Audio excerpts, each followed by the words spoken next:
This week, I make some funny hand signals in a field, I panic towards the camera, and a woman runs past me. Hello and welcome to Mr. C History. Now I am in a field in rural Hertfordshire next to a monument that marks the spot where the first flight ever in Britain ended. It landed here, or more accurately, it crash landed. Now this flight wasn't on a plane, it wasn't on a glider, it was of course on a balloon. 3 hours earlier and 30 miles away in London, Vincenzo Lunardi, the secretary to the Neapolitan ambassador to London, had taken off in his balloon. And what I want to do today is find out who Lunardi was, the circumstances of that journey and what significance it had.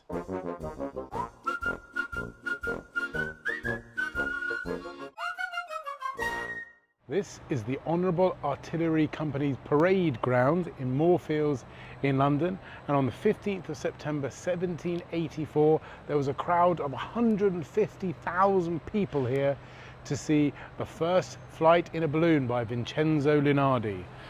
Now before we go there, let's look at a couple of things first. Balloons, and why balloons? What are we talking about? Well, just 1 year earlier in 1783 in France, in Paris, the Montgolfier brothers had launched the first balloon tethered, and then a chap called the Marquis d'Argent had done the first flight across Paris in a hydrogen balloon, and it created a balloon mania across all of France. Now here in Britain we were a little bit sceptical because I think we thought these balloons were just a bit French. There was a chap in Scotland who tried to do it, but he barely raised it off the ground, not really a flight. So enter in Vincenzo Lunardi, who, as I said, was the assistant to the ambassador, or the Venetian ambassador, to the court of St James to here in London. And he didn't seem to have much work to do because he seemed totally fixated on getting up in a balloon. He had been in Paris and seen these amazing balloons, and he said that he was destined to fly. So he got a man, another assistant called Mr. Biggins, and he asked the artillery company here, can we use your grounds? He got a big sort of, bag made of silk, the balloon itself, and it needed to fill it with hydrogen. So I think he got some iron filings and mixed it with sulfuric acid to create hydrogen, and whoosh, it fills up the bag, and because hydrogen is a lot less dense than air, it floats up and it lifts. So here he was on the 15th of September 1784 and filling up his balloon. I think it took a while and the crowd got a little bit agitated, so he had to quickly do it, and it started to take off, and Mr. Biggins tried to get in but couldn't, so Lunardi went off alone. He wasn't actually alone though, because he had with him several animals. Now I've tried to find out the reason why he had animals. I think it might be because he actually was trying to make this a bit of a spectacle. He'd taken adverts out in the newspapers and called it a great aeronautical excursion, etc. So maybe having animals in tow made it more spectacular, I don't know. But he had a dog with him, some pigeons, and crucially a cat. More on that in a minute. And the balloon took off from here and went off in that direction, because he can lift it but he can't steer it. It's entirely dependent on wind direction, and it went off northwards. The crowd were agog. The first flight ever in Britain.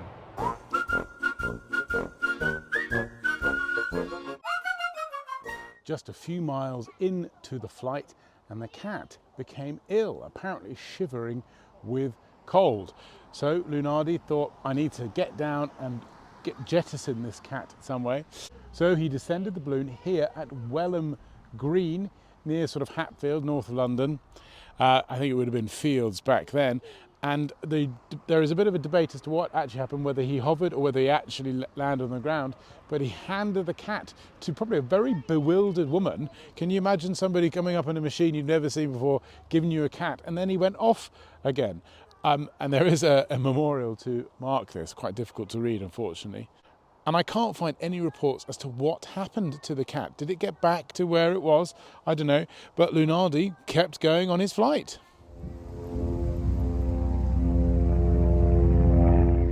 By 4:15 on the 15th of September, Vincenzo Lunardi decided he needed to come down to earth. And he landed here at Standon Green End.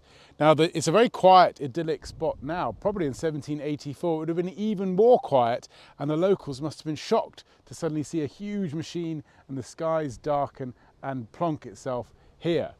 News immediately spread to London and those 150,000 supporters at the artillery grounds were extremely excited, and balloon fervour entered through all of London. Many of the London ladies had Lunardi bonnets, long tall hairstyles with balloon baubles, and they wore balloon-shaped dresses. And indeed, Lunardi went on to do lots of other balloon flights, including a very exciting one involving 2 balloons and going across from basket to basket. Just 1 year later, though, tragedy struck at one of his shows with balloons. A loose rope fell out, hit a young boy, and the young boy died, which meant that Lunardi actually had to escape to America under scandal, never returning to Britain where he was so adulated. But it's significant, isn't it? This is the spot where the first ever flight over Britain ended, and it's in a forgotten field.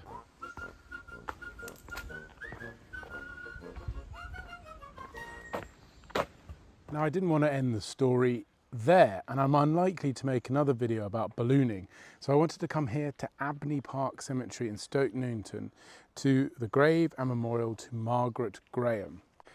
Now, she was significant because she was the first woman to make a solo flight in a hot air balloon in 1826. She was in the shadow of her husband for many of that time, who was a famous balloonist, but in 1826 they were supposed to go together, but he was incapacitated, so she went up. And actually this bolstered her fame as this amazing, daring woman who's going to go up in hot air balloons. She went on to do hundreds more flights on her own, including at night time, which was a real rarity and considered very dangerous. She even did an exhibition flight during the Great Exhibition of 1851. Sadly, though, she fell on harder times and she died in poverty and was buried in an unmarked grave here at Abney Park. And in the year 2022, funds were raised to give her a new headstone and a memorial here. But I thought this was a much more calm and peaceful place to end. And it's in a really interesting, I think, definitely forgotten history of London and ballooning. These are incredibly brave people to go up in this really, very treacherous, slightly rickety experimental technology high up into the air, and just the impact it had on people, the spectacle it caused, and all this balloon mania, fascinating. And it's a long time later till man takes flight in airplanes, etc. So really, really pioneering stuff. Anyway, as always, I hope you have enjoyed that. Let me know what you think. Don't forget to subscribe, and I'll see you on the next one.